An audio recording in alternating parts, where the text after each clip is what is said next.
আব্বা আমি মুহাম্মদকে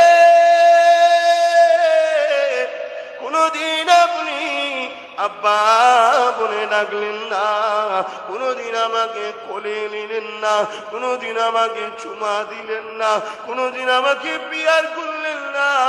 আজ আপনার বাচ্চা আপনাকে ডাকে, একবার আপনি আমার ডাকে সারা দিয়ে মুহাম্মদ বলে সারা দি, একবার আমাকে মুহাম্মদ বলে ডাক দি। এইভাবে শিশু নবী আমার ছোটবেলা আব্বার কবরের কাছে কাঁদতেছে। এ ছেলেরা যুবকেরা আহারে কত কষ্ট করেছে নবী আমার জিন্দগিতে। আজ দুনিয়ার জমিনে আমার রাসূলুল্লাহর বিরুদ্ধে সেই দিনে একদল সন্ত্রাস ছিল, আজও একদল সন্ত্রাস আছে, কিয়ামত পর্যন্ত একদল সন্ত্রাসীরা আমার নবীর বিরোধী করে।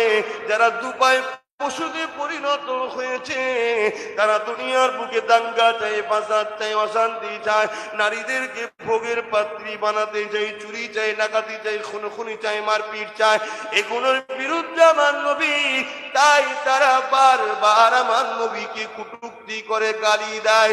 এ যুবকেরা, তোমাদের দিলে কি একবার ময়া হয় না সেই নবী পাকের উপরে এই জালিমদেরকে আমাদের ঘরে নিজেদের আদর্শে, নবীর আদর্শ গড়ে তুলে শিক্ষা দিতে হবে।